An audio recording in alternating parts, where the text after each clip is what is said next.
Boa noite a todos, meu nome é Rafael Pontes e sejam bem-vindos ao primeiro dia do evento O Crime Explicado por Quem Realmente Conhece. Neste evento, você terá a oportunidade de entender as raízes da criminalidade no Brasil. Afinal, qual o papel da polícia na sociedade? O que explica a cultura da bandidolatria e a inversão de valores que vivemos? E o Estado é realmente leniente com o crime organizado? Estas e outras perguntas serão respondidas pelos nossos entrevistados, então eu convido você para que fique conosco até o final. O evento de hoje acontece a propósito do lançamento de Entre Lobos, uma investigação inédita sobre a criminalidade no Brasil. A nova trilogia da Brasil Paralelo trata sobre a maior crise da história recente, a insegurança pública. No Brasil, vivemos com uma sensação constante de medo. Temos medo de ir até a esquina, de parar no semáforo ou até mesmo de atender o telefone na rua. É perceptível que o brasileiro busca por formas mais variadas de se proteger. Grades nas janelas, múltiplas fechaduras, cerca elétrica e até arame farpado fazem parte do nosso dia a dia. Nossas casas muitas vezes lembram a estrutura de uma prisão. Os números envolvendo segurança pública no Brasil são alarmantes. A cada 10 minutos, um cidadão é assassinado e quase metade dos brasileiros afirmam já terem sido assaltados. Hoje são mais de 700 mil criminosos que deveriam estar presos, mas estão soltos, vivendo no meio de nós. São foragidos responsáveis pelos mais diversos crimes. Mas a verdade dos fatos é que milhões de brasileiros estão acostumados a viver desta forma, com medo, refugiados e cheios de artifícios para se proteger. Como solução, um lado da política defende mais armas e mais força policial. O outro lado defende mais livros, a desmilitarização da polícia e a reinserção social do criminoso. Fato é que o problema que vivemos atinge todos os brasileiros. Por isso, precisamos deixar a ideologia de lado e tratar o assunto de maneira séria. Não é possível entender o assunto sem dar voz àqueles que vivem o problema da insegurança todos os dias. Aqueles que dedicam suas vidas para nos proteger, mas que muitas vezes não são ouvidos pela mídia tradicional. Pensando nisso, a Brasil Paralelo reuniu um time de grandes especialistas para o evento de hoje e que eu tenho a honra de entrevistar. No Brasil, vivemos com grades nas janelas e câmeras nos condomínios. Replicamos em nossas casas a estrutura de uma prisão. Estamos em um cenário de guerra, como se estivéssemos entre lobos. Uma trilogia inédita sobre a maior crise da história recente do Brasil. Acesse entrelobos.com.br e garanta seu acesso ao filme Entre Lobos. O meu primeiro convidado é capitão veterano do BOPE e co-roteirista do filme Tropa de Elite. Nós estamos recebendo aqui no palco Rodrigo Pimentel. Pimentel, muito obrigado pela sua participação. Obrigado pelo convite. A gente que agradece. O meu segundo convidado é bacharel em Direito, pós-graduado em Direito Constitucional, oficial da Rota e deputado federal por São Paulo. Seja bem-vindo, capitão Derrite. Prazer estar aqui com vocês. Muito obrigado. E para completar o time de hoje, o meu terceiro convidado é cientista político especializado em economia ilícita e controle do crime, oficial veterano da inteligência e foi um dos consultores de Entre Lobos. Ao meu lado está aqui, ninguém mais, ninguém menos que João Henrique Martins. Obrigado pela sua participação, João. Eu que agradeço o convite. Neste exato momento, a nossa nova trilogia Entre Lobos já está disponível para membros da BP. E já é o nosso maior sucesso, batendo apenas em sua estreia todos os recordes da Brasil Paralelo. Mas se você ainda não é membro, nós temos um recado para você. São os últimos dias para você aproveitar a nossa promoção. Por conta do lançamento da trilogia Entre Lobos, a BP está oferecendo uma promoção inédita. Assinando agora o nosso melhor plano, o Acesso Total, você assiste a trilogia Entre Lobos, exclusiva para assinantes, e ainda garante acesso a todo o conteúdo disponível em nossa plataforma, pela metade do preço. Libere agora o seu acesso completo ao nosso streaming de filmes, desenhos e documentários selecionados a dedo. No streaming da BP, você pode apertar o play sem medo de errar, de perder tempo, de assistir a conteúdos inadequados ou até mesmo de não entender a história. Libere também o seu acesso ao Núcleo de Formação, nossa principal iniciativa educacional, feita para quem busca recuperar o tempo perdido devido à péssima educação na escola. São mais de 50 cursos com professores de excelência e aulas com qualidade cinematográfica sobre ciência política, economia, literatura, arte, música e educação familiar. Acesse também o curso recém-produzido Segurança Pública, o controle do crime ao longo da história, com João Henrique Martins, um dos maiores especialistas do assunto e mentor da produção Entre Lobos. Todo esse conteúdo está distribuído em nossos planos, que se fossem assinados separadamente, custariam mais de R$ 1.500 por ano. O plano Acesso Total já oferece uma boa opção, mas agora a BP está com uma promoção ainda melhor. Somente até o dia 30 de junho, você assina o nosso melhor plano com 50% de desconto e garante acesso à nossa plataforma por apenas R$ 49 mensais. É isso mesmo. São 50% off em nossa melhor assinatura para você desbloquear o melhor que a Brasil Paralelo tem a oferecer, pela metade do preço. O plano Acesso Total é algo único em toda a internet. Então não perca esta oportunidade. Clique no link da descrição deste vídeo ou aponte a câmera do seu celular para o QR Code e torne-se membro da BP. Mas não se esqueça, são os últimos dias para você garantir os 50% da nossa promoção. Nós contamos com a sua participação. Muito obrigado e até breve. Não perca esta oportunidade. Garanta agora o melhor plano da Brasil Paralelo pela metade do preço. Assinando agora, você libera a trilogia completa de Entre Lobos, mais de 50 cursos e formações sobre as mais diversas áreas do conhecimento, incluindo o novo curso sobre segurança pública com João Henrique Martins, e todo o catálogo de filmes e documentários do streaming da BP. Mas não esqueça, são os últimos dias para você garantir a nossa promoção. É o melhor plano da BP com 50% de desconto.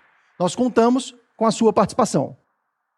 Bem, eu gostaria aqui de começar o primeiro bloco de hoje com o João. João, o brasileiro hoje vive o seguinte cenário. A empregada doméstica é assaltada no metrô. O trabalhador, ainda pagando as parcelas do seu carro, tem o seu veículo roubado. O morador de periferia, com o celular também pago a prestações, é obrigado a entregar o seu aparelho, muitas vezes para não perder a própria vida. A minha pergunta para você é: entrar para o mundo do crime é uma decisão racional ou o criminoso ele é realmente uma vítima da sociedade? Essa é a principal indagação moderna, né, da criminologia. Eu vou determinar assim como a criminologia como teoria aplicada, né?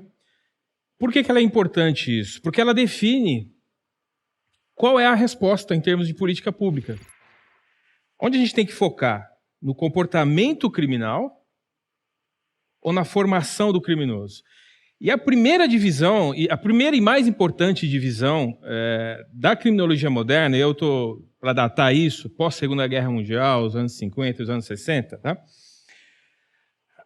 As duas grandes regiões do planeta que começaram a ter problemas criminais neste tipo de problema que você destacou, que é a criminalidade urbana comum, né? As primeiras regiões que começaram a ter isso foram os Estados Unidos, as grandes cidades americanas e as grandes cidades inglesas a partir dos anos 50. Até então, o que era a criminalidade? Criminalidade era crime passional ou delinquência política, né?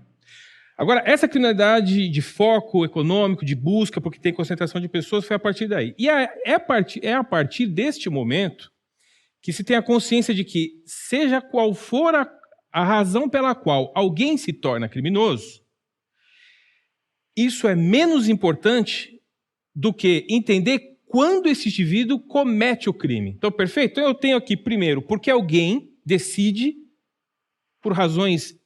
a primeira conclusão é que isso se deve a razões endógenas.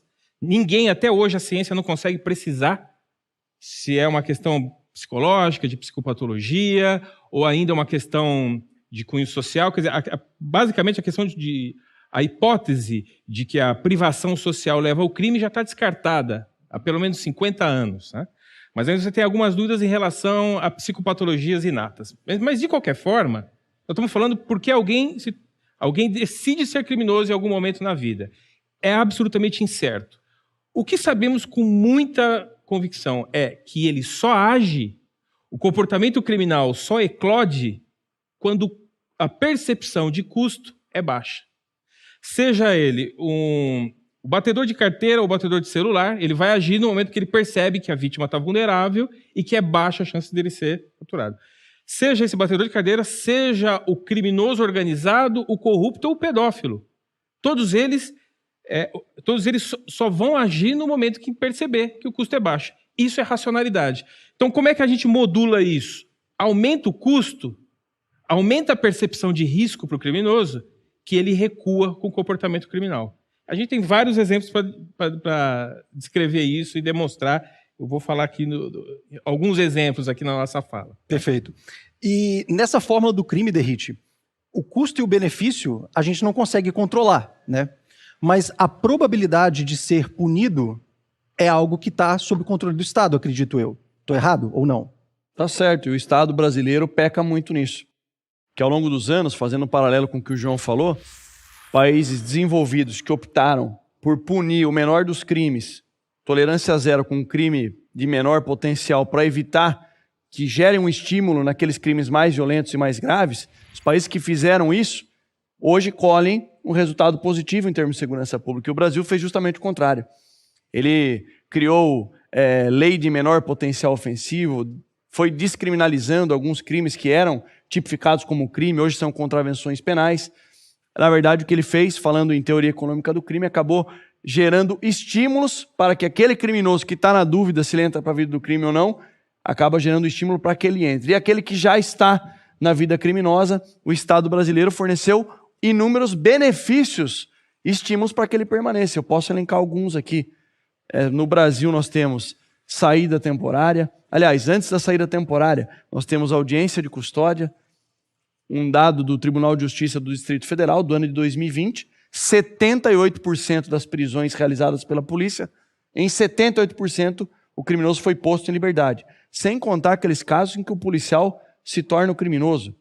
Pela fala de um marginal, alguém que vive à margem da lei. Tem audiência de custódia, saída temporária, visita íntima, auxílio reclusão, entre outros inúmeros benefícios. Então o Estado brasileiro peca e peca muito, pecou muito ao longo dos anos, favorecendo e fornecendo estímulos para aqueles que querem entrar na vida criminosa ou permanecer nela.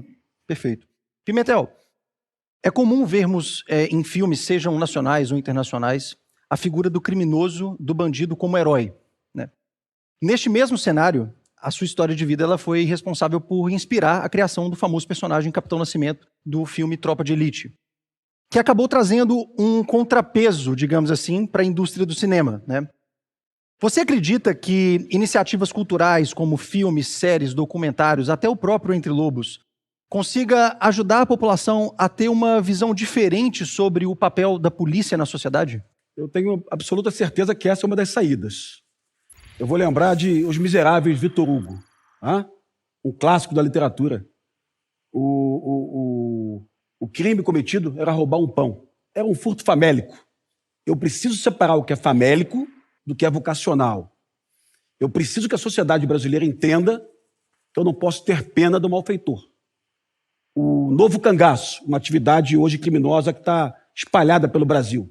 50 bandidos invadindo uma cidade, matando pessoas, usando os seres humanos como escudos. O novo cangaço hoje é realizado por bandidos com mais de 30 anos de idade, brancos em sua maioria, alguns são fazendeiros, outro é dentista, outro é advogado. Isso não é famélico, isso é vocação. Isso tem que ser combatido, enfrentado. E eu preciso dizer para todo mundo, eu não posso ter pena de um malfeitor que invade uma cidade, mata um policial e coloca um cidadão amarrado no capô de um carro. Então eu tenho que separar isso, usando o cinema, a literatura, o jornalismo, o documentário. Derrite, hoje vemos políticas públicas que prezam, às vezes, mais pelo amparo do criminoso do que da própria vítima.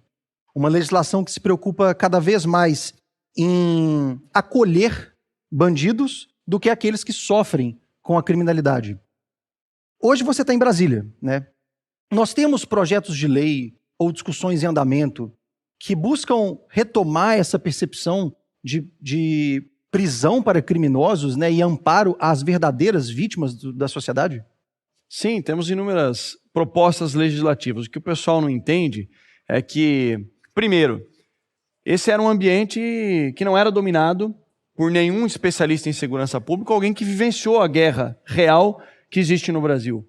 Às vezes, para falar sobre segurança pública, procurava-se um parlamentar que tem um conhecimento vago sobre o assunto. A partir do momento que policiais militares passaram a ocupar esse campo de batalha, que são, na verdade, os poderes legislativo, executivo, e se candidataram especificamente no Congresso Nacional, nós começamos a ocupar um local do debate e dar um testemunho de alguém que vivenciou.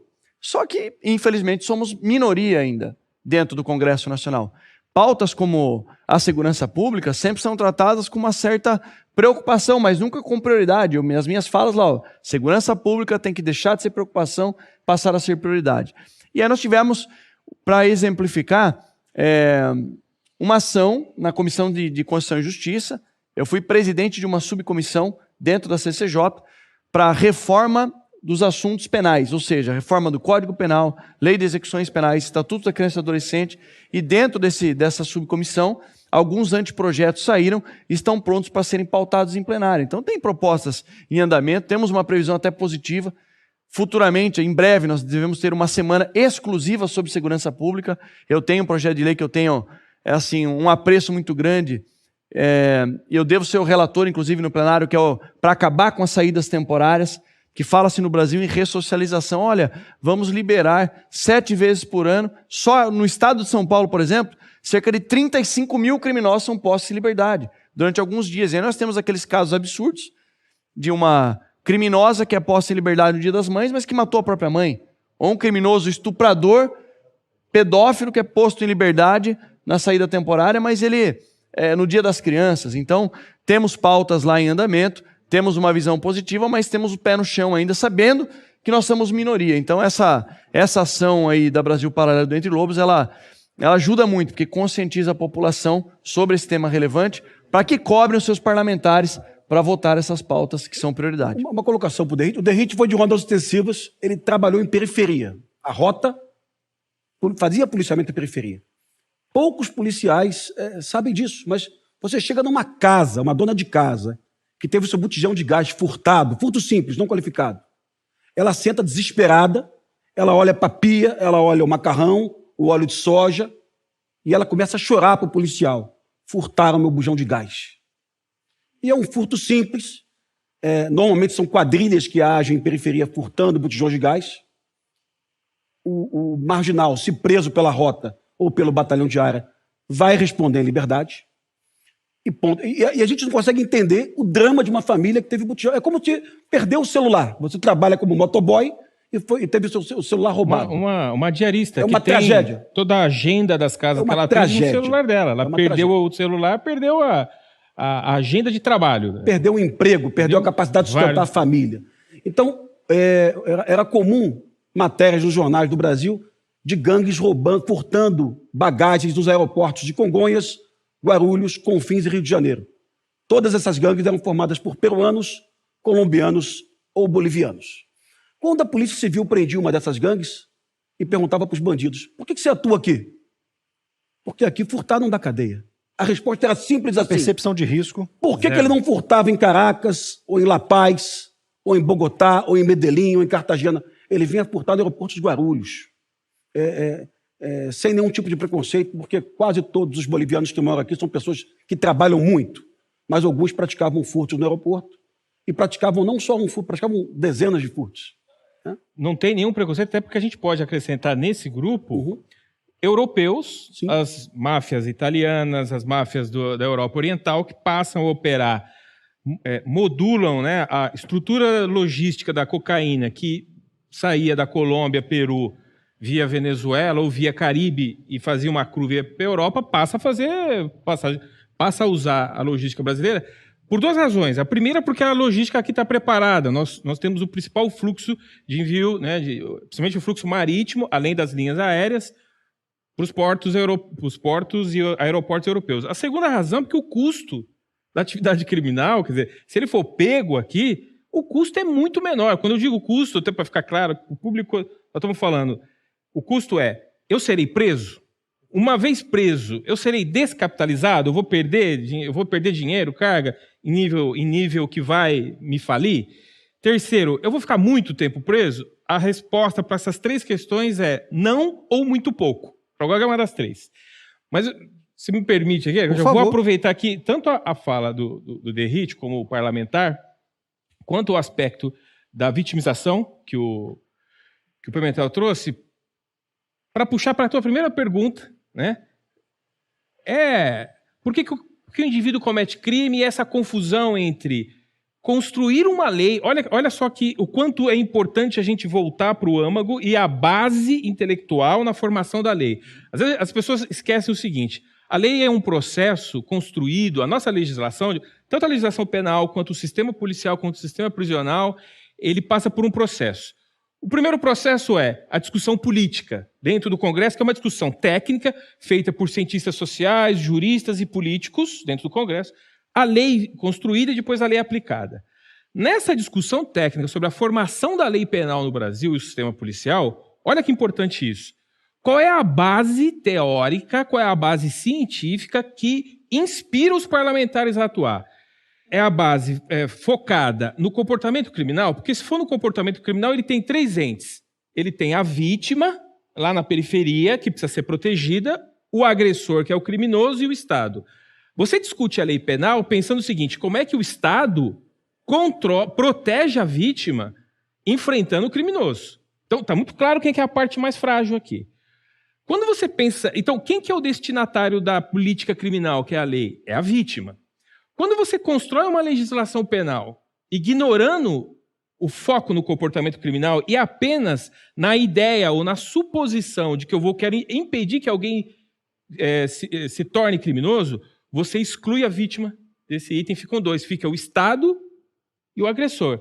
O Estado é muito mais poderoso que o criminoso, então o criminoso ocupa o papel da vítima. Então é uma discussão sobre se a lei é rígida, se é agressiva ou não contra o criminoso. Não é uma discussão se essa lei protege ou não a vítima. Então a vítima que você escreveu, ela some do nosso... Ela não aparece. Ela não aparece, ela não é considerada. Então você não fica discutindo essa lei, essa lei consegue proteger? Não, a discussão é, essa lei é muito rigorosa. E daí eles tentam, através de uma teoria, de um garantismo penal exacerbado, dizer que o bandido ele é um coitadinho, ele é vítima da sociedade. Ele ocupa o espaço da vítima de verdade. Mas as pessoas que trouxeram isso para a nossa legislação, para o nosso ordenamento jurídico, elas sabiam o que elas estavam fazendo. Só que nós só fomos enxergar, o Brasil só foi enxergar 40 anos depois. E a nossa busca agora é para retomar. Olha, peraí, tem que colocar no centro do debate, o principal cliente aqui é a verdadeira vítima. É ela que está sofrendo. A gente comemora, eu vi muita gente comemorando, e claro, já é um motivo para a gente ficar otimista. Redução de 20% do índice de homicídios no Brasil em 2019. Tá ok. Só que nós saímos de 65 para 41 mil. E não é um número aceitável. Já voltamos para 50. Já voltou para 50. Então qual que é o número aceitável? Em padrão OCDE, estamos falando de 18 mil homicídios ano do pior índice. Que é o americano. Exatamente. Então, a gente não pode aceitar isso no Brasil. O Estado, o Congresso tem que fornecer mecanismos para proteger a vítima e dissuadir, desabilitar o criminoso, desincentivar ele, né? E como que a gente... o que a gente consegue fazer de ações palpáveis, assim, que fortaleçam de fato o sistema de justiça criminal no Brasil? Assim? Por onde que a gente conseguiria dar o pontapé inicial nessa história? Bem, primeiro nós estamos falando de 40 anos de um processo de desmonte do sistema de justiça criminal. O primeiro passo, o primeiro pontapé é descobrir isso. Sabe? Por que descobrir isso? Porque a gente, às vezes, tem a impressão de que algumas medidas incrementais vão conseguir corrigir um problema estrutural, e isso não vai acontecer. Eu preciso voltar e reformar alguns artigos da Constituição. Né? Eu vou dar alguns exemplos. Quer dizer, antes de dar o exemplo, é importante a gente entender o seguinte. a gente não tem um problema em termos de quantidade de pena. Aquilo que chama mais a atenção do público, que é a dosimetria da pena, homicídio qualificado de 20 a 30, roubo, né, tráfico de 5 a 15, essa é uma pena muito razoável e muito próxima de todos os outros países. O que nós precisamos fazer, e ficar atento, o público, é em toda a legislação transversal. Eu digo que o homicídio qualificado, que é, por exemplo, aquele que afetou, aquele crime horrível contra o garoto João Hélio, no Rio de Janeiro, é um típico homicídio qualificado, motivo torpe e assim por diante, ele pegaria 30 anos fácil. A questão é que ele não cumpre 30 anos. Não fica 30 anos. Por conta da lei da progressão de pena. Então, ela não altera os limites, ela é transversal. Só para lembrar quem está nos vendo, o João Hélio é o menino que morreu arrastado pelas ruas do Rio de Janeiro. Tá? Exatamente. Que, aliás, a polícia não achou nem o tórax dele, foi só um pedacinho do fêmur. Ele morreu nessas condições. Tá? Olha que crime horrendo. Então, como é que a gente muda? Olha, só para concluir o raciocínio. Progressão de pena. Ele pode ser condenado a 30. Ele vai cumprir de verdade 20% dessa pena. Se ele for menor, ele cumpre no máximo 3 anos, que não é pena. Que é exatamente um dos autores era menor. Um dos autores era menor. Agora, olha só. Como é que altera isso? Medida socioeducativa. Medida socioeducativa. É um absurdo que só existe no Brasil. Como é que a gente faz isso? Olha para fora. Olha para os países europeus, olha para os Estados Unidos, Canadá, Japão. Qual seria a pena deste crime para os autores se tivesse ocorrido em Estocolmo, se tivesse ocorrido em Londres, em Tóquio? Eles estariam para o resto da vida presos, porque a maioria de todos esses países que eu citei, inclusive, tem prisão perpétua. Por que esses países se reservam o direito de manter na sua legislação democracias consolidadas, regimes liberais? São países, inclusive, que se permite algum nível de liberalismo relacionado a drogas e tudo mais. Mas por que esses países conseguem isso? Porque em nenhum momento, na discussão e na estruturação do sistema de justiça criminal, se esqueceu a vítima. Eu continuo olhando para a vítima. Por isso que todos esses países resguardam e mantêm para si o instituto da prisão perpétua. Num caso como esse, o juiz tem autonomia para dizer: meu caro, você não tem condição de viver em sociedade, não porque eu quero tratar você, mas porque eu quero proteger todas as vítimas potenciais. Agora, ele vai ficar numa masmorra o resto da vida? Não. Ele vai ficar numa unidade prisional, onde ele tem lá o banho de sol, ele vive, não vai sofrer tortura, mas ele vai ficar preso com proteção da sociedade. Então, o primeiro passo para agir para isso é entender que houve uma série de inovações sem nenhuma base científica. O garantismo penal não tem nenhuma base científica, não tem aquilo que a gente na ciência chama de base empírica. Isso não foi provado e testado em nenhum lugar. Aí você olha para fora, todo mundo fez diferente. Então, o desenho agora é, primeiro, consciência, o segundo, uma série de mudanças que precisam sofrer um processo de reforma, que é complexo. O processo de reforma não é mudar uma lei. Sim. Eu preciso mudar uma série de dispositivos que tem um efeito final ali. Do que o João está falando, não adianta a gente alterar. Eu falei sobre o fim da saída temporária. Isso causa impacto positivo? Sim. Mas vai resolver o problema de segurança pública? Não. Código Penal. Outro exemplo, o crime da Elise Matsunaga. Matou, esquartejou, virou série na Netflix. Então a gente tem um problema cultural e do bandidolatria, vira uma série para enaltecer, colocar ela como, olha... Você tem uma pessoa que foi uma criminosa, que foi apenada por 19 anos de prisão, baixou para 16, cumpriu 10, está na rua. Sim. Por um crime extremamente bárbaro. Então, Código Penal, Lei de Execuções Penais, que vai reger a vida do preso após, Constituição Federal. Eu sou defensor de que o criminoso preso ele tenha obrigatoriamente que trabalhar. Por N motivos, inclusive econômico. Ressarcir a vítima? Ressarcir a vítima. No nosso ordenamento jurídico, isso não acontece. Até existe uma previsão, mas não acontece. Segundo ponto, se autossustentar. Porque quem está sustentando o criminoso preso é a população com imposto. Então, ele que pague, ele que se autossustente na prisão. E um terceiro ponto, para aqueles que não vão permanecer a vida toda presos, para quando ele saia do sistema prisional, para que ele possa minimamente, de fato, arrumar um ofício para trabalhar e não tenha que voltar para a vida delituosa. Então, perceba que a reforma do sistema de justiça criminal é uma reforma ampla, não é alterar o Código Penal ou a Lei de Execuções Penais. São vários... aspectos dentro da legislação de várias leis infraconstitucionais, a própria Constituição, para que a gente possa promover essa reforma tão necessária no Brasil. E também não vai ser a única forma de combate à violência, tá? Deixar bem claro Eu vou dar um exemplo aqui do entorno de Brasília, que na década de 2000 era a região mais violenta do Brasil, em todo o entorno de Brasília. Tinha policiamento, tinha viatura da polícia, tinha rondas ostensivas, tinha patamo, tinha investigação, tinha perícia e altíssimos índices de homicídio praticados perto de um bar. As cidades satélites de Brasília, os pais iam trabalhar no plano piloto, voltavam para as casas por volta de 9 da noite. Os filhos estudavam meio período, chegavam da escola 1 da tarde e iam para uma mesa de bilhar. Ou então eles iam para uma lan house. E ali eles ficavam até 8 da noite, até o pai chegar. Ali eles presenciavam uma briga de cachaça, uma facada, e ali eles tinham contato com o crime. E toda vez que o governador de Brasília tentava aumentar o efetivo de policiamento, aumentar delegados, peritos, policiais militares, a média de homicídio continuava igual. Evidente que ele tinha um problema maior ali. Ele tinha que buscar uma escola integral, evidente que ele tinha que buscar atividade de esporte, lazer e cultura, e ninguém nega isso. Isso é importante também. Mas eu preciso de uma reforma na parte criminal. Eu preciso que o bandido fique preso. Eu preciso que ele pague. Tá? A cadeia não serve para ressocializar. Isso é um equívoco contado 1000 vezes. A cadeia é ressocializar, punir e neutralizar. Quando você conversa com um colega de esquerda, ele diz, não, a função da cadeia é ressocialização. Não é. Você está equivocado. Ninguém disse isso. Nem Foucault, nem Jean-Luc Vacuin, ninguém diz isso. Os pensadores da cadeia não dizem isso. Eles sabem que a cadeia também serve para punir. Exato. Né? E é importante isso, porque, veja, qual é a resposta de uma sociedade civilizada para a incivilidade do crime? Qual é a resposta? É um ato de força. Okay? O mal do crime é pago com o mal da pena. A pena é uma inovação civilizatória.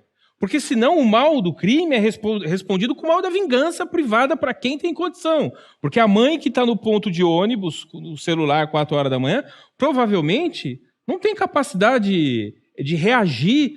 Aliás, a maioria de nós não teria a capacidade de reagir a um ataque dos criminosos ali. Então, nem a vingança seria plena impunidade. Então, a resposta do mal do crime é o mal da pena em sociedades civilizadas. Bem, se o Estado se nega a aplicar isso, sobra o quê?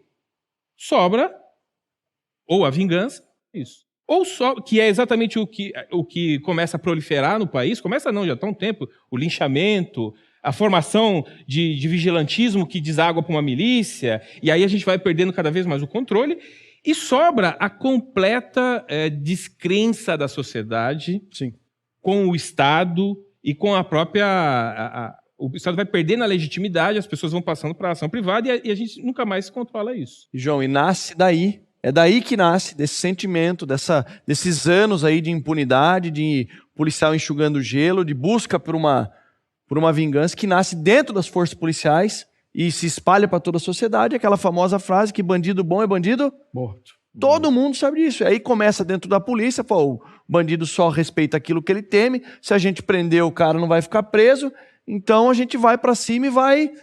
Agora o negócio é exatamente isso. Daí que surge, né? E é prejudicial por quê? Sim. Porque no meio desse conflito, dessa insegurança jurídica, insegurança pública, impunidade para o criminoso, nós temos um agente policial.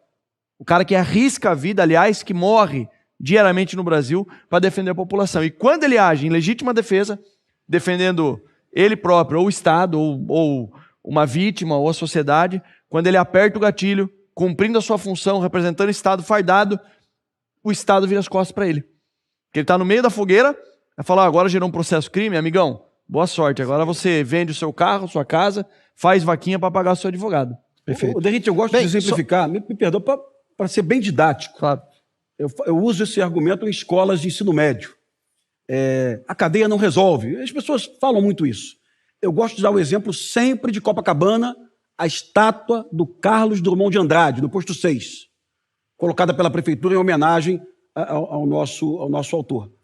E a estátua era pichada todas as semanas. Pichada. Ela tinha um óculos. O óculos era furtado e a prefeitura tinha que pagar ali uma reforma da estátua.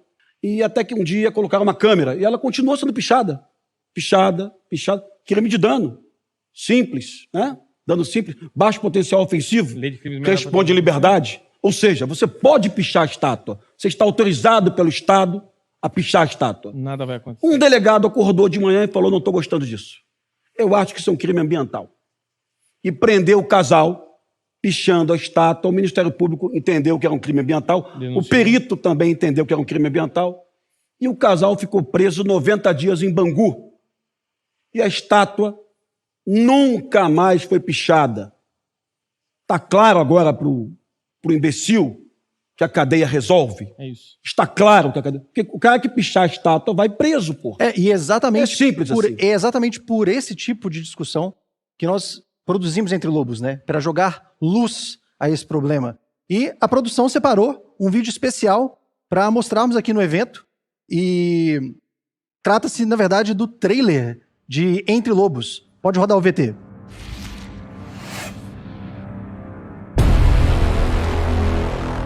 A crise de criminalidade do Brasil não tem paralelo no mundo. Desordem do sistema de segurança pública.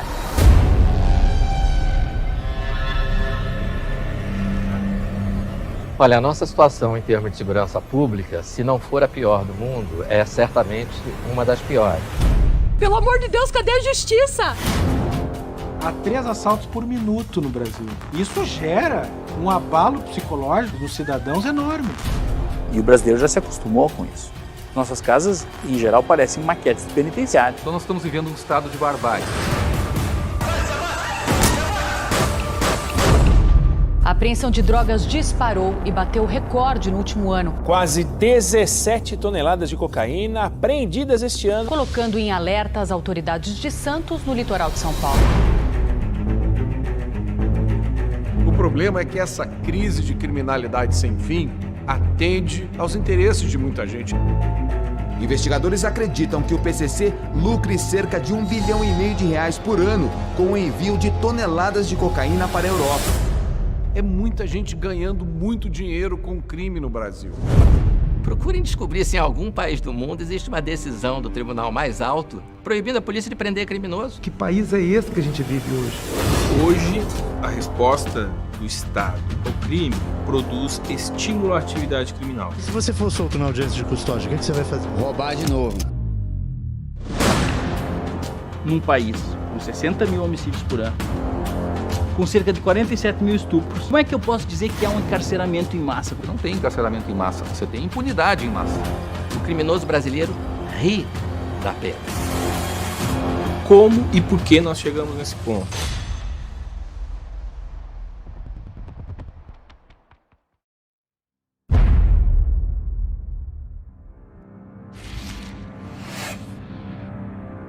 Esse trecho que vocês acabaram de assistir contém cenas de Entre Lobos, o maior documentário sobre segurança pública já feito em nosso país. Entre Lobos é um original BP exclusivo para membros da Brasil Paralelo. Lembrando a você, que está nos assistindo, que são os últimos dias para você garantir o melhor plano da Brasil Paralelo pela metade do preço. São quase R$600 de desconto na assinatura anual que te dá acesso ao melhor conteúdo que a BP oferece. Assinando agora o plano Acesso Total, você garante tudo que a Brasil Paralelo lançar no próximo ano, incluindo a trilogia Entre Lobos e todos os filmes, cursos, podcasts e documentários. Além disso, você também terá acesso ao curso Segurança Pública, o controle do crime ao longo da história com João Henrique Martins. Nesta formação, você irá aprender sobre como a civilização foi construída por meio da segurança pública, começando no Velho Mundo e terminando no Brasil. O curso já está disponível em nossa plataforma para todos que buscam aprofundar sobre o tema. Então, toque no link da descrição e aproveite os 50% off para você se tornar membro da BP. É o melhor plano pela metade do preço. Nós contamos com a sua participação. Bem, dando continuidade, João, o crime ser registrado não significa que o autor será preso. O autor ser preso não significa que ele será punido, e ele ser punido não significa que ele vai cumprir a pena em sua totalidade. Pelo que a gente conversou até agora, é isso que nós temos, esse é o cenário. Se você pudesse fazer um raio-x da insegurança no Brasil, para você, onde estaria a raiz da impunidade? Tem um item além, depois de ser registrado, até ele ser condenado, ele pode nem ser processado, né? Então, é uma fase ainda anterior. Se ele conseguir ser processado, né, identificado, o âmago, o ovo da serpente do desmonte do sistema de justiça criminal foi ter permitido construir uma legislação penal, processual penal, que não tem foco na proteção da vítima, logo não entende que a prisão é o nosso principal recurso civilizatório para inibir o crime. Olha só que devaneio, né? Ele está na base da nossa legislação. Ela entende que ela tem que tratar, ela é quase que ela é um dispositivo de tratamento psicológico ou de assistência social ao criminoso. Ela olha o tempo todo para o criminoso e diz assim, como é que eu posso convencer a você a deixar de cometer o crime? Isso está escrito na lei de execução penal. Quando ela fala no regime semiaberto, qual é a motivação do regime semiaberto e aberto? Ele tem que a autodisciplina do preso, tomar consciência que a sociedade está... Ela o tempo todo quer tratar e não proteger a vítima, e não controlar. Se o piso é esse, não tem nada de bom que vai ser construído a partir daí, percebe? Inclusive, vários recursos positivos que poderiam aparecer ao longo do tempo, por exemplo, a própria ideia de justiça restaurativa. Nos países europeus, principalmente, onde ela se desenvolve, ela visa atender a vítima, sabe? Depois dela receber justiça, depois do criminoso que matou o seu filho estar preso, você vai até o pai ou os pais e diz o seguinte, é possível, você ainda sente ódio? Você quer avançar e tentar perdoar?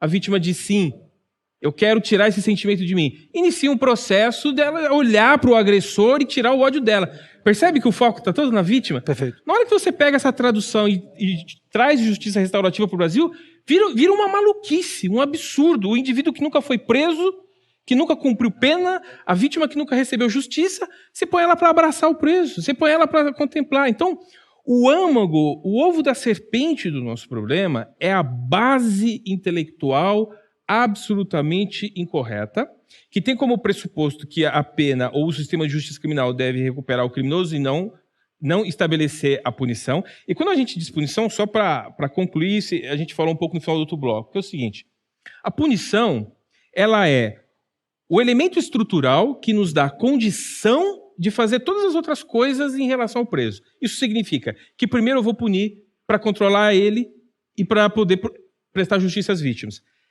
Eu ainda posso, se houver ressocialização, ótimo.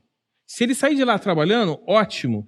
Mas percebe, eu não posso fazer nada nessa estrutura que troque a punição por qualquer outra coisa, porque senão eu simplesmente anulo o sistema. E foi isso que foi feito com o nosso sistema.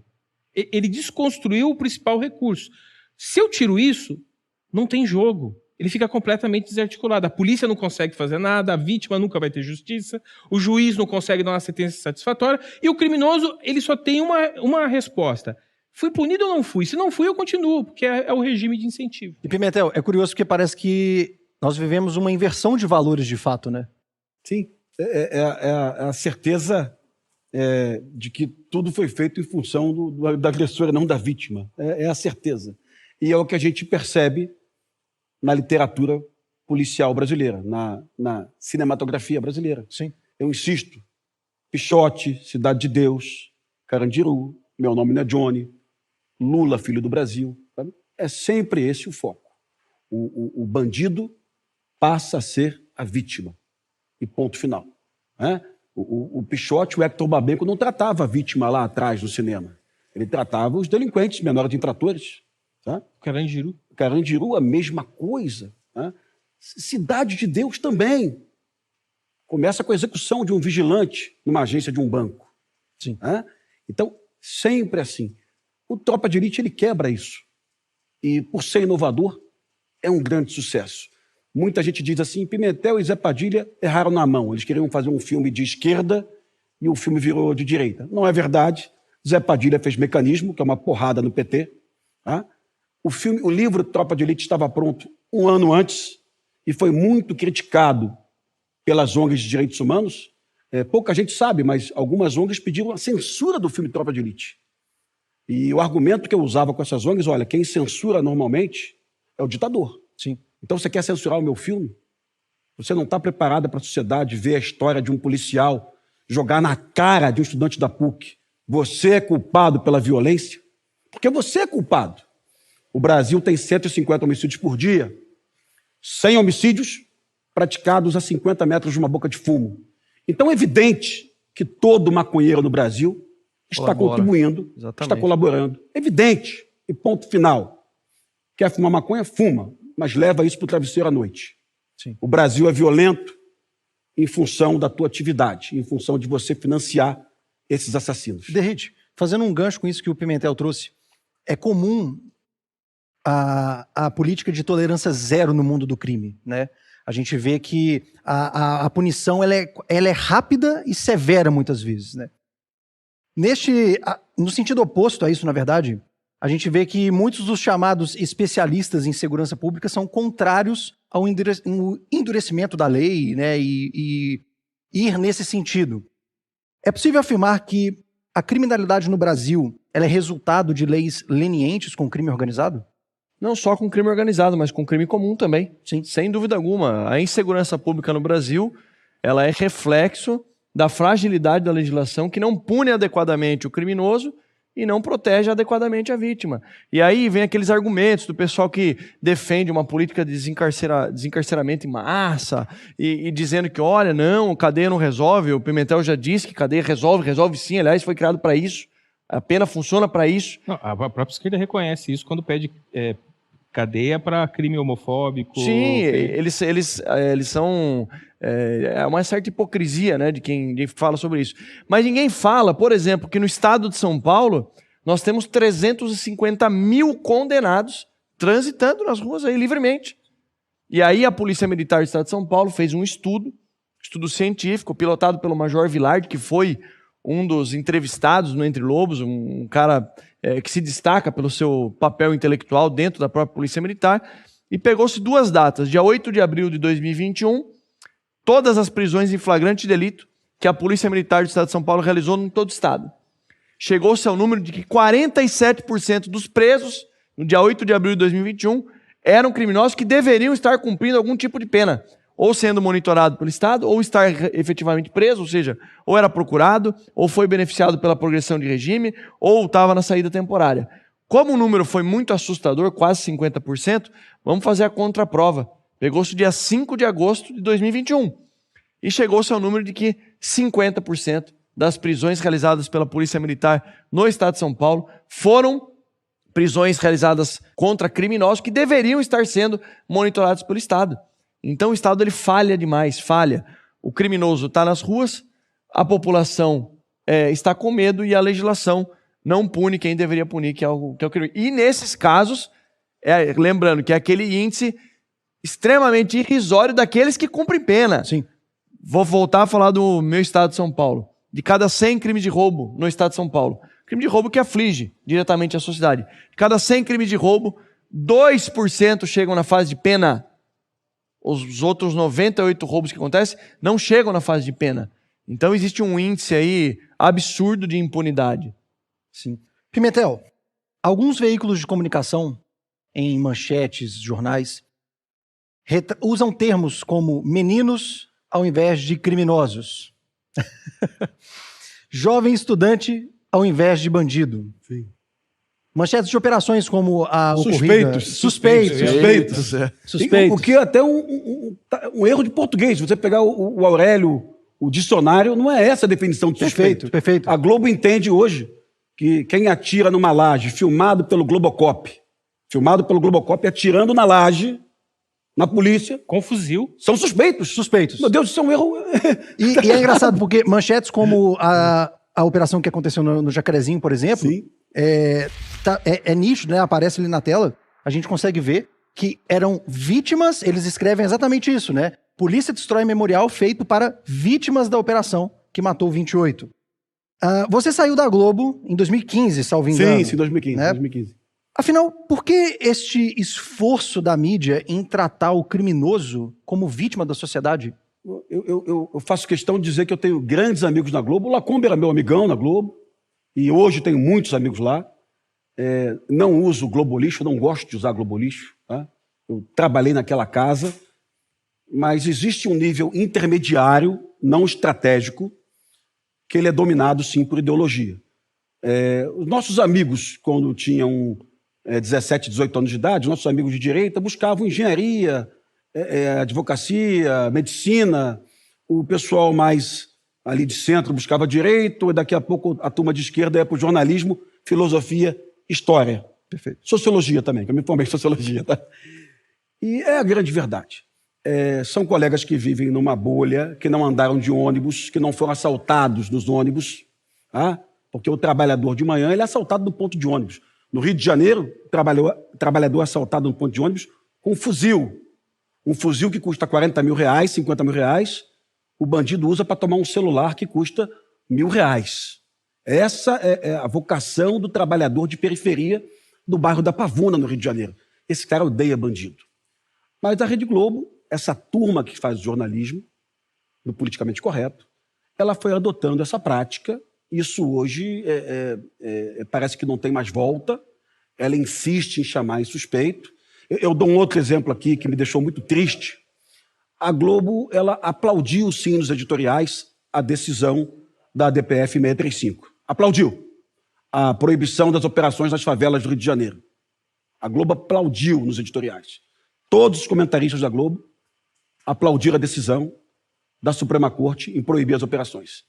E eu estava vendo televisão e vi uma colega da Globo, muito amiga, jornalista, no Globocop, apontando um caminhão roubado dentro da favela da Maré. Um caminhão roubado com telefones celulares. E ela insistia. Por que que a polícia não está lá recuperando esse caminhão? Por que que a PM não faz nada? E eu mandei um zap para ela imediatamente. Minha filha, minha amiga, está proibido, pô. E vocês aplaudiram. Vocês disseram que isso é o correto. Então, isso tomou conta, sim, de um nível tático na Rede Globo, não estratégico. Quem está lá em cima pilotando a Rede Globo, é evidente que o Ali Kamel não é de esquerda, que o Schroeder também não era de esquerda, é evidente que não é.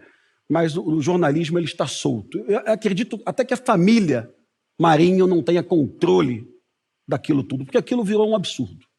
Aquilo virou um absurdo. Não tem precedente em nenhum país do mundo. Eu faço uma comparação assistindo jornalismo europeu. Eu assisti um documentário do jornal de Moçambique. E os jornalistas moçambicanos, eles chamam os terroristas do norte de Moçambique de terroristas e bandidos. Eles não chamam de suspeitos, tampouco de meninos. Quem chama de menino é Rede Globo. Quem chama de suspeito é Rede Globo. Perfeito. Bem, nós vamos continuar com o nosso bate-papo, mas antes, a produção separou mais um trecho do filme que ilustra um pouco do que nós falamos nesse último bloco. Roda o VT. Uma operação policial que chega num lugar para prender 21 pessoas, prende 6 e deixa 25 mortos, precisa ser olhada de perto. 25 mortos, um policial. E o discurso da polícia é que estava todo mundo fortemente armado. Aparentemente, estavam muito armados, mas não sabiam atirar, né? Porque eram 24 armados e mataram só um do outro lado, mas morreram todos esses, né? Não tem no mundo cobertura igual a do Brasil. Na América do Sul não tem, na África não tem, na Europa tampouco. No Brasil, a mídia imediatamente se coloca do lado dos interesses dos bandidos contra as ações policiais.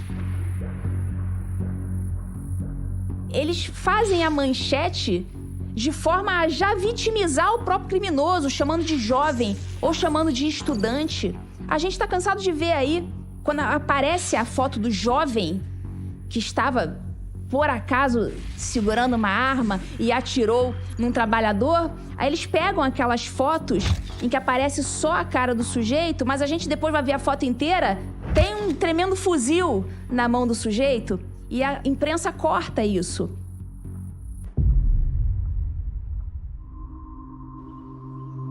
O policial que estava na minha frente, ele, infelizmente, quando ele teve que agir, ele teve que efetuar o tiro, ele ficou com medo. Medo provocado pela imprensa. Aquilo dali fez com que esse medo de errar ou de ser escrachado pela imprensa, ele não atirasse. Quando ele não atira, eu que estava num local salvaguardado, eu estava num local seguro, venho a ter que resgatar aquele policial que não estava atirando no meio do tiroteio. Eu fui alvejado. Eu avancei sobre fogo, infelizmente tomei um tiro e fiquei tetraplégico.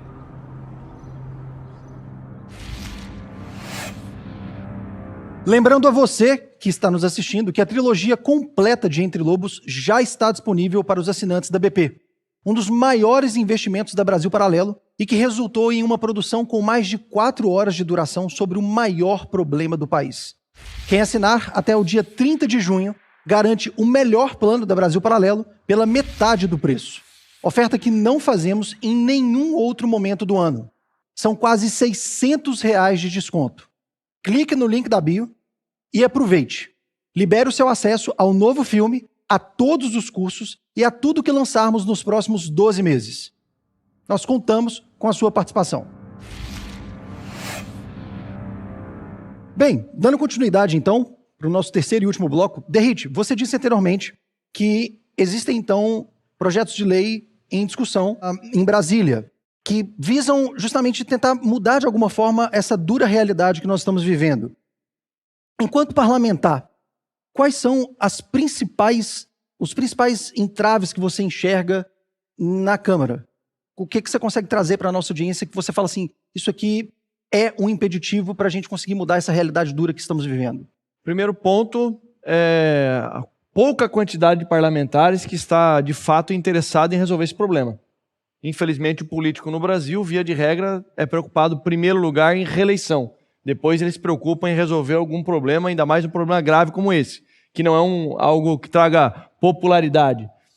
Me perdoa, deputados não policiais também estão empenhados nessa tua guerra? Temos bons deputados que não conhecem do tema e que, pelo convívio conosco, lá com policiais que viveram essa guerra e que conhecem um pouco mais, acabam vindo para o time, mas ainda somos minoria.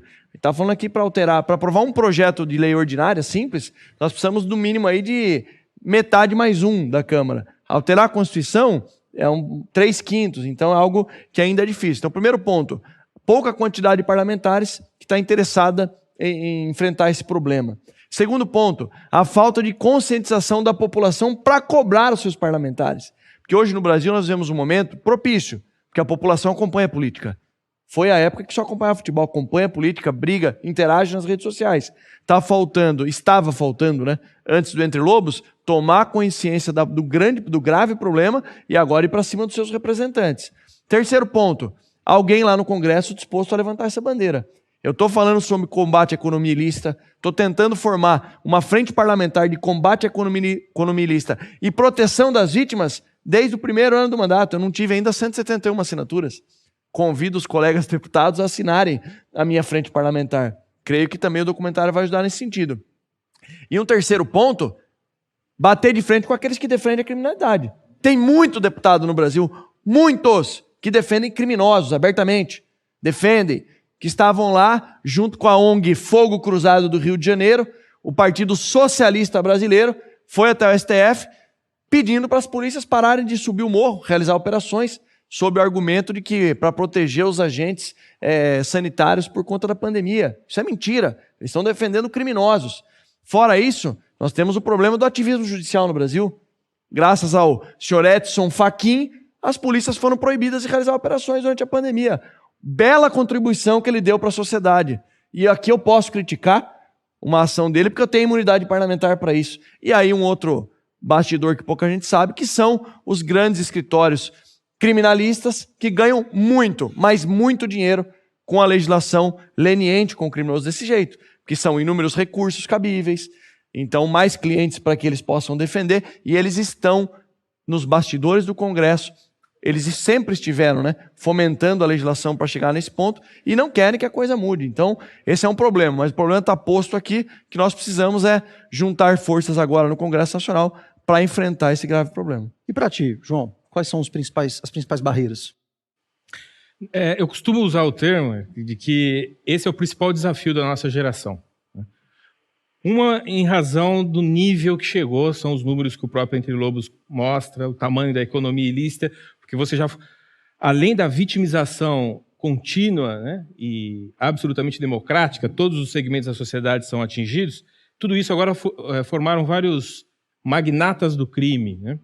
A gente tem a ideia de só as drogas, mas, para você ter uma ideia, eu fiz um estudo, um levantamento sobre os mercados ilícitos aqui em São Paulo, pensando 9 mercados que não incluem drogas e armas, eles geram só no estado de São Paulo 15 bilhões por ano. Um mercado bilionário. É um mercado bilionário no país e tem muita gente, de fato, está ganhando dinheiro e está reinvestindo nisso. Então, cigarro também, João? Cigarro, né? Aqui nesses 9 eu tenho veículos, cigarro, produtos químicos, né? Celulares, eletrônicos, brinquedos, tá? 9 mercados, 15 bi só do crime, roubo, furto, contrabando. Então, veja. Você criou um ciclo vicioso, né? Como é que a gente faz para voltar para o ciclo virtuoso? Como é que a gente olha de volta, né, para o modelo? Aí a gente tem que ir para teoria política, ou pelo menos política aplicada dura. Fazer isso que o deputado está descrevendo. Olha para o Congresso, quais são os grupos de pressão. A lei não ficou assim por combustão espontânea. Essa lei foi redigida em algum lugar, foi levada para o Congresso, foi aplicada. Ela permanece assim da mesma forma. Então, o embate ele ocorre na arena de segurança pública, que são os grupos de pressão que atuam no Congresso.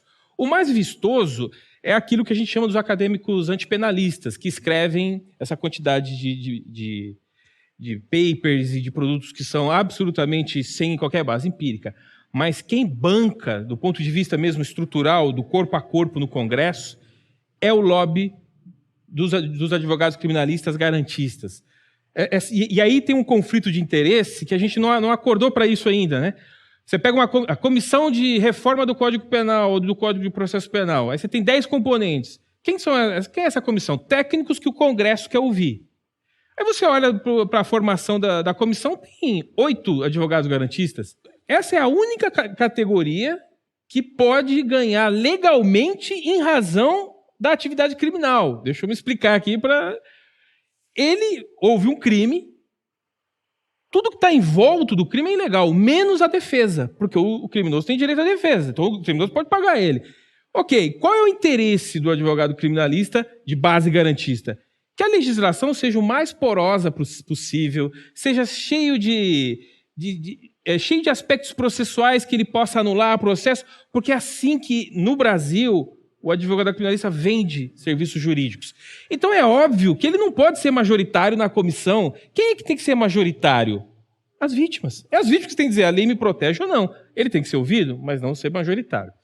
Só para concluir, o principal dano nesses 40 anos, quer dizer, no aspecto da discussão política, o principal dano é que você percebe que a gente não consegue construir uma pauta que nos atenda. A gente está sempre discutindo aquilo que a esquerda pautou, ou que esses grupos mais radicais pautaram. A desmilitarização, se há letalidade ou não. A gente não discute, por exemplo, o ressarcimento. A gente não discute, primeiro, se a lei consegue efetivamente proteger a vítima, sim ou não, porque é a escala de custo, né, para o crime. Eu não consigo discutir o ressarcimento às vítimas de crime. Eu não consigo discutir modelos de enfrentamento ao crime para situações de ultraviolência, ou situações que são os casos, por exemplo, do cangaço ou do Morro do Rio. Em qualquer lugar do planeta, em qualquer democracia consolidada, um indivíduo armado de fuzil é um problema de segurança nacional. É terrorismo. É o terrorismo. E aqui ele é um alvo legítimo para ação letal em qualquer lugar do mundo, porque ele é praticamente um ato de guerra. Inclusive nas resoluções da ONU, inclusive. Exato. Inclusive nas resoluções da própria ONU. Eu costumo dizer o seguinte, que dentro da legislação da ONU de imposição da paz, não é operação de ressocialização para ter paz, é operação de imposição da paz. Como é que se faz isso? Com ação militar, com ação, com medida de força. Então, um indivíduo armado de fuzil, seja dominando um território como no Rio de Janeiro, seja atacando uma cidade como no Cangaço, em outros lugares, é uma ação de ultraviolência que merece uma resposta que necessariamente haverá danos colaterais, isso significa vítimas inocentes. Como é que nós vamos responder a isso como sociedade? É esse o debate. Como é que a gente vai debater? Como é que nós vamos construir? Precisa desenvolver técnica policial, precisa desenvolver lei, precisa desenvolver capacidade de troca de informação público-privada. Esse é o debate verdadeiro. Isso ultraviolento. Criminalidade comum. Basta passar no Leblon, nas praias de Copacabana, passar na rua principal de qualquer grande cidade que você vai ser ameaçado pelo roubo de celular e esse roubo pode virar um latrocínio que é matar a vítima. Como vamos desenvolver ação policial, ação legal, sistema de suporte do sistema de saúde psicológico para lidar para a vítima? Esse é o verdadeiro debate. A gente não consegue debater o como, porque a gente não conseguiu definir ainda o quê. O que é? Eu vou aplicar custo. Agora, como é que eu aplico custo numa área pobre, em favela, ou numa área nobre, ou numa área que tem muito crime comum, ou numa área que tem crime ultraviolento? A discussão de política pública em qualquer lugar do mundo é o como fazer tudo isso, porque é extremamente complexo. Ninguém tem a fórmula mágica. Todo mundo aqui tem muita experiência em operar, em policiamento, mas cada situação exige uma nova modalidade. É isso o novo. Não é discutir se nós vamos punir ou não. Uma vez que sabemos como punir, como é que a gente faz isso na prática? Para diminuir o risco de ter vítima inocente, para diminuir o risco policial, para fazer com que esse indivíduo fique preso e lá dentro os seus direitos individuais sejam garantidos. Esse é o debate verdadeiro. Se a sociedade não tomar conta dessa pauta e falar, eu quero debater isso, e não a pauta ideológica, infantil, Foucaultiana da esquerda universitária brasileira, se ela não fizer isso, ninguém vai fazer. E aí, esse processo todo tem que começar com esse debate na pauta verdadeira que interessa o país e desaguar, na minha avaliação, para fechar esse desenho. Toda mudança da legislativa penal brasileira tem que ser submetida à aprovação pública em recursos de democracia direta, plebiscito ou referendo.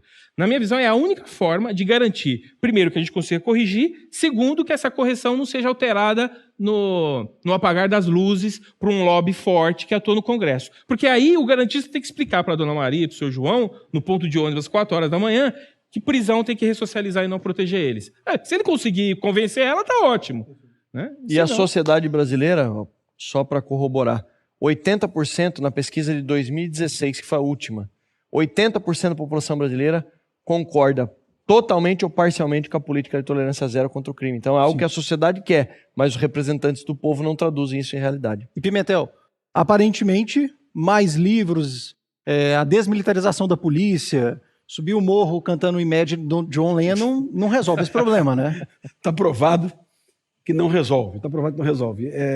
E mesmo a primeira estratégia abordada pelas UPPs, eu fui, durante algum tempo, o jornalista que dei a notícia da UPP na Rede Globo, domingo pela manhã, quando uma comunidade era ocupada. E, lamentavelmente, a Polícia Militar do Rio de Janeiro chegava nas comunidades com aula de violão, aula de judô, aula de ginástica, aula de matemática. E eu dizia para os colegas da Polícia Militar, olha só, quem tem que fazer isso aí é a Secretaria de Educação, de Cultura, de Esporte e Lazer. Tá? Eu fiz concurso para a Polícia Militar para oferecer segurança pública, para prender bandido. Se você acha bonito a tua policial dar aula de balé no quartel, eu acho um equívoco. O Brasil, quando foi para o Haiti, com a Força de Paz, era para proteger as agências humanitárias da ONU. Não era para levar assistência médica e aula. Tá? E a UPP deu errado. E a UPP deu errado por quê? Porque ela não enfrentou o bandido. Ela deixou de prender. Ela deixou de entrar no beco. E as UPPs começaram a ser atacadas. E dezenas de policiais militares novinhos, com 20 anos de idade, morreram acreditando nesse projeto. E aí tem uma conclusão que eu preciso dizer aqui. Somos 3 ex-policiais aqui. Aliás, policiais. E nunca vai deixar de ser policial da PM de São Paulo, tampouco do BOPE. E parece alguma coisa. São pessoas falando de pena, de cadeia, de morte, de enfrentamento. O Derrite falou. Estou falando de combate ao comércio ilegal.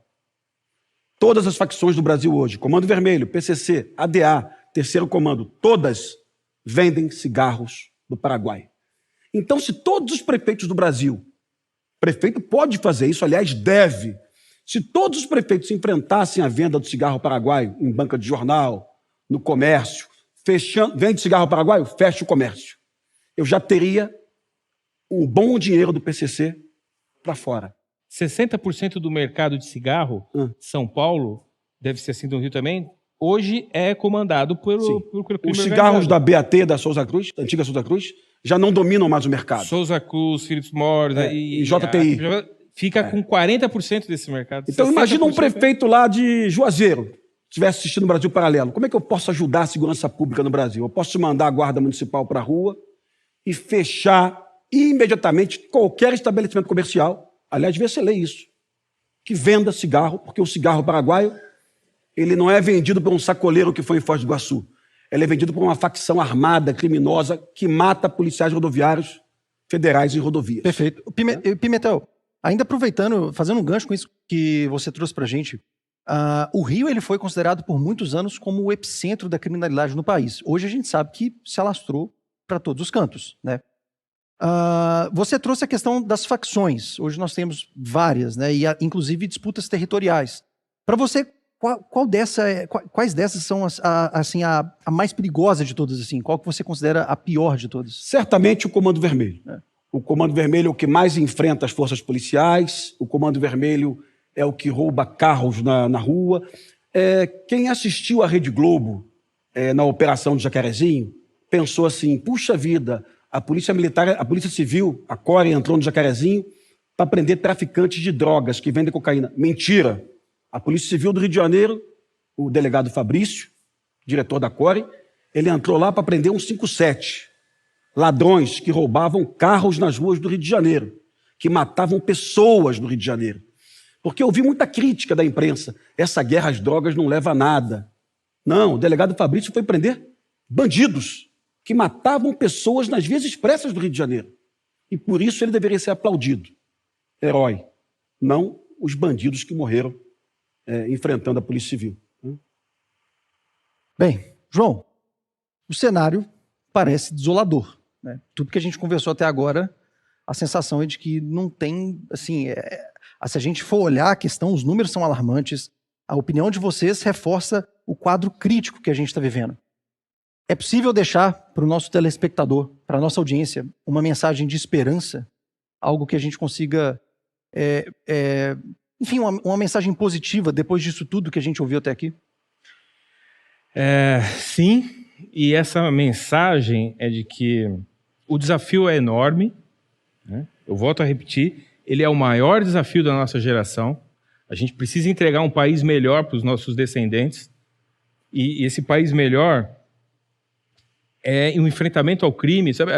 O crime, às vezes, ele aparece de várias outras formas e parece que a forma se tornou a causa. Então, por exemplo, a gente fala de corrupção esquecendo que corrupção é um tipo penal. Né? Aliás, são dois. E por que a gente está acostumado a ver e ouvir tantos casos de corrupção e criminosos que ficam impunes? Porque a lei é ruim. A lei é ruim, ela não consegue punir o corrupto do mesmo jeito que ela não consegue punir o furtador. Então, é entender melhor esse problema, né? Qual que é a esperança em relação a isso? É nos tempos difíceis, né? Criados por pessoas fracas, né? Que pessoas fortes olham para isso e dizem o seguinte: eu vou recuperar meu país. Nós reunimos uma pequenina amostra de pessoas que estão dispostas a dar o seu tempo, o seu trabalho, a sua vida por esse país, que são as 56, 57 pessoas que foram entrevistadas no Entre Lobos. É uma pequenina amostra. A gente multiplica isso fácil, várias vezes no país. O que nos falta nesse momento é a agenda, posicionar que o problema está aqui, colocar foco nele, através de lideranças no Congresso, como o Derrite, né? Através de pessoas que fazem um posicionamento público, através das artes, como a Brasil Paralelo está fazendo, como o Pimentel fez desde a época ali do Tropa de Elite, atuar nas universidades, atuar no mundo corporativo, como eu faço, tantos outros colegas fazem, quer dizer, e todo mundo tem uma clareza de objetivo. Qual é o objetivo? Recuperar o sistema de justiça criminal brasileiro. Isso é mais importante, por exemplo, do que os candidatos que a gente está se preocupando nas eleições. Porque o que a gente tem que cobrar para cada um deles daqui para frente é recuperar o sistema de justiça criminal brasileiro através de tudo isso que a gente está discutindo. Nós temos pessoas, nós temos produção de conhecimento científico, nós temos boas experiências focalizadas, Nós temos os exemplos no mundo, eu sempre trago recomendações e exemplos do que ocorre em outros países, ou organismos como o CDE. Para termos onde se espelhar, né? Para ter onde se espelhar. O que falta? Aí é a última peça nesse xadrez. Perfeito. Liderança pública. A gente vive uma crise de liderança no país terrível. Quando eu falo liderança, não é o meu melhor candidato para a eleição, é liderança. É liderança dentro do Congresso, dentro das polícias, liderança na sociedade, liderança na comunicação. Quer dizer, aquilo que a Brasil Paralelo está fazendo em pautar o assunto provoca a reação nos outros. Sim. Com certeza os outros vão olhar para isso também e dizer o seguinte, calma aí, tem uma demanda. É isso que é liderar, né? É ter clareza de princípios, clareza de problemas, de propósitos, né? O esforço nosso de explicar e levar isso para o público. E isso já é o início da mudança. Isso já é a reação. Perfeito. Mas uma andorinha não faz verão. Então nós temos que caminhar nessa direção. As pessoas têm que se qualificar, fazer os cursos que a Brasil Paralelo está disponibilizando na plataforma. As pessoas têm que pressionar os seus parlamentares na eleição. Perfeito. É esse o caminho. Derrite, um dado momento da história, o brasileiro conseguiu sentir assim, um pingo de esperança ao ver corruptos indo para a cadeia, políticos do alto escalão sendo presos. Hoje, aparentemente, está o festival da impunidade no Brasil, né? A gente está vendo muito desses que foram presos soltos e vão às eleições, vão concorrer às eleições no final do ano. Nesse mesmo sentido, como que a gente deixa uma mensagem de esperança para o brasileiro, sendo que o cenário parece ser desolador de fato? É um cenário péssimo, né? Porque nós tivemos um lapso temporal onde pudemos acreditar ali que a lei, de fato, ela era aplicada em todos, só que faltou uma peça ali nesse tabuleiro que nós ainda não conseguimos furar essa bolha, né? Eu tenho grandes amigos no Poder Judiciário, eu não posso generalizar e dizer que todo juiz na verdade, o juiz ele trabalha com a ferramenta que ele tem na mão, que é a legislação. Sim. Então, por isso que eu falo que dentro do sistema de reforma do sistema de justiça criminal, a parte da legislação é o mais importante. Você tem outros agentes ali. Tem o sistema de polícia que é feito no Brasil. Você tem duas polícias, a gente não falou sobre isso, mas tem a polícia militar fazendo uma parte, a polícia civil fazendo uma outra parte. Então, ninguém se entende. A gente não encontra paralelo em polícia desenvolvida nenhuma no mundo, só aqui, países da África. Aí você tem Ministério Público, Poder Judiciário, sistema prisional, que é peça importantíssima. Na obra de Gerli Stanley Beck, ele fala que o sistema prisional ele serve para inabilitar e neutralizar o criminoso, coisa que o Pimentel falou. E esse cenário de pessoas que eram criminosas, que estavam presas, retomam o status quo, veja bem, anula-se a decisão, porque com base nisso, naquilo, tal circunscrição, ali, tal jurisdição não era aplicado. O certo era ser julgado em Brasília, por exemplo. Então é um recado péssimo, mas que nós só vamos vencer com muita estratégia, paciência e com um plano direcionado. Eu falo, é óbvio que eu estou falando ali da Suprema Corte por decisões que entendia-se que era de um jeito, prisão após condenação em segunda instância, depois mudou-se o entendimento. Estratégia, é tempo. Se o próximo presidente da República, seja ele quem for, ele vai indicar mais 2 ministros. Será que isso não vai ser fundamental para que nós possamos ter estabilidade jurídica, segurança jurídica, para que as leis sejam cumpridas? Eu creio muito que sim. E, enquanto isso, o nosso papel lá no Congresso Nacional é liderar essa agenda aí de combate à economia ilícita e proteção às vítimas. Perfeito. E aí, Pimentel, é possível deixar uma mensagem de esperança? Olha só, vamos lá, 1 entre lobos por mês, 12 por ano. Eu estava em Salvador ontem e entrei no restaurante, uma menina de 14 anos, pai, é o moço do Brasil Paralelo. Falei, porra, eu sou o cara do Tropa de Elite, do BOP, mas ela lembrou do Brasil Paralelo e olha, um dia, uma menina de 14 anos de idade assistiu. Ela já vai levar um pensamento crítico. Ela já vai duvidar do que ela está vendo na televisão. Sim. Ela já vai questionar o professor. Ela daqui a 4 anos vai votar, daqui a 2 anos ela vai votar. Ela vai procurar um candidato que está naquela linha. Sim. Cinema é cultura de massa. Isso aqui é cultura de massa. Livro é cultura de elite. Isso aqui atinge 12, 13 milhões de pessoas. Tá? E a gente vai mudar. Mudança. Antes do Tropa de Elite 2, o jornal o Globo, no Rio de Janeiro, questionava se as milícias eram importantes para o Rio de Janeiro. Uma capa do jornal o Globo. Vantagens e desvantagens da milícia. A milícia sempre foi ruim. A milícia dominava território, matava pessoas. Não pode ser bom. É ruim. É igual ou pior ao tráfico. que a milícia consegue fazer deputado. Então, acho que é pior. O tráfico não fazia. E a novela da Globo lá, era o Antônio Fagundes, era uma novela chamada Duas Caras. Ele era um miliciano do bem. Então, o Brasil, depois de assistir a novela, a milícia era algo positivo. Mas veio Tropa de Elite 2 e falou, não, a milícia é ruim. Veio Tropa de Elite 1 e disse, o estudante da PUC, da UFRJ, da USP, olha, fumar maconha, você comprou isso de um assassino. Você não pode ter orgulho de dizer que você fuma maconha. Lembra na capa da Veja São Paulo, há mais ou menos uns 5 anos, a Soninha, da MTV, ela tirou uma foto assim, ó, eu fumo maconha. Eu duvido que ela fizesse isso hoje. Porque ela estaria dizendo para o público dela, eu dou dinheiro para assassinos. Ela fez antes do advento do Tropa de Elite. Hoje, ela não faria isso. Ninguém tem orgulho de dizer no Brasil hoje que fuma maconha.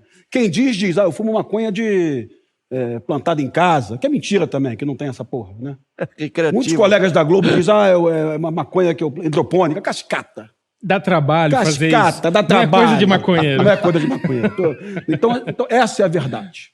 Essa é a verdade. E isso aqui, não tá? Um por mês. Amanhã o Entre Lobos falando sobre isso aqui, que ele falou, sobre o comércio ilícito.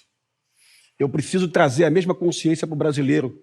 Eu sei que o camarada que fuma, ele quer procurar um preço mais barato. Ele não quer pagar R$9 no cigarro da Souza Cruz, da BAT. Ele prefere pagar R$3,90, R$3 no cigarro paraguaio. Eu sei disso, mas ele tem que saber que o cigarro paraguaio foi importado pelo PCC e pelo Comando Vermelho. E que alguém morreu para ele estar fumando aquele cigarro. Alguém que vai assaltar ele no ponto de ônibus depois. Vai matar o filho dele. E vai matar o filho dele. Sim. Ah, mas a carga tributária do BAT, do cigarro brasileiro tem que cair. É um problema dele aqui. Ele tem que chegar lá no Congresso Nacional e convencer os 500 colegas. E mesmo assim, a Europa e os Estados Unidos, o mercado ilícito de cigarro não passa de 10%. Sim. Então, se tivesse tudo certo aqui, a gente teria 10%, já né? seria um problema. Sim. Agora, exatamente porque a gente tem esse nível baixíssimo de custo ao crime, estoura 60%. Sim. Cigarro é bem controlado. Agora, tem vários outros mercados controlados para a gente saber o tamanho, né? Sim. Os outros vão daí para frente. Né? E sem tirar na ideia aqui, ninguém aqui é boçal. Eu conheço o Derrite de redes sociais, conheço o João de bate-papo, a gente bateu um papo há 1 ano, mais ou menos. Exato. Ninguém aqui é boçal. Todo mundo sabe que esporte, lazer, cultura, escola integral funciona. Sim. Mas isolado, nada disso funciona. Perfeito. Sem repressão policial, sem justiça, sem cadeia. Pode sem império da lei. Sem império da lei. A questão é essa. É ter, de fato, o império da lei, como existe em qualquer outro lugar, com todos os seus limites. Ninguém aqui está propondo que a polícia se torne vingadora ou justiceiro. Nem mais nem menos... É pedir para o liberal fazer uma escolha. Quais países você quer? Da Europa? Pega só os escandinavos? Então, vamos pegar a estrutura legal dele e vamos tentar fazer uma cópia e adaptação para nós. Exatamente, é a imposição da lei. O império da lei. As pessoas precisam ter a segurança da lei, porque esse é o nosso pacto civilizatório. Perfeito. Né? Perfeito. Bem, chegamos ao fim do primeiro dia do evento O Crime Explicado por Quem Realmente Conhece. Gostaria de agradecer João Henrique Martins pela presença, Derrite, Pimentel, muito obrigado mesmo pela participação de vocês. E a você que chegou até aqui, lembre-se que a trilogia Entre Lobos já está disponível para todos os assinantes da BP. Lembrando também que são os últimos dias da promoção que te dá acesso total com 50% de desconto. É a melhor oportunidade do ano de liberar todo o conteúdo da Brasil Paralelo pela metade do preço. Amanhã estaremos às 20 horas aqui no YouTube recebendo novos convidados para continuarmos falando sobre o crime por quem realmente conhece. Roberto Mota, Coronel Cajueiro e Marcelo Rocha Monteiro estarão aqui comigo às 20 horas no canal da Brasil Paralelo. Não esqueça, toque no link da descrição e torne-se membro e assista agora ao novo original da Brasil Paralelo. Nos encontramos amanhã neste mesmo horário. Um forte abraço e até breve.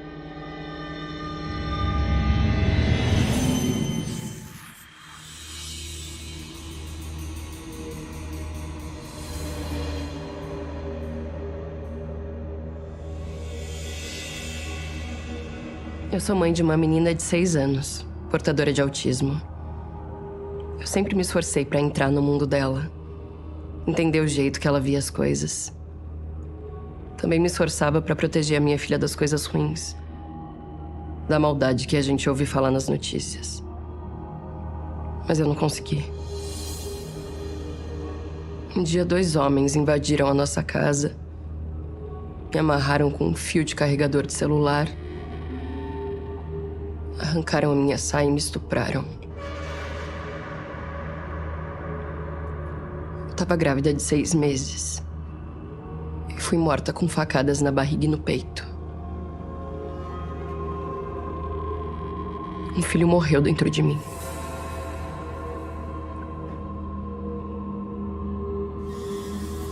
A outra foi encontrada coberta de sangue ao lado do meu corpo, em estado de choque. Os bandidos roubaram meu telefone e o meu carro.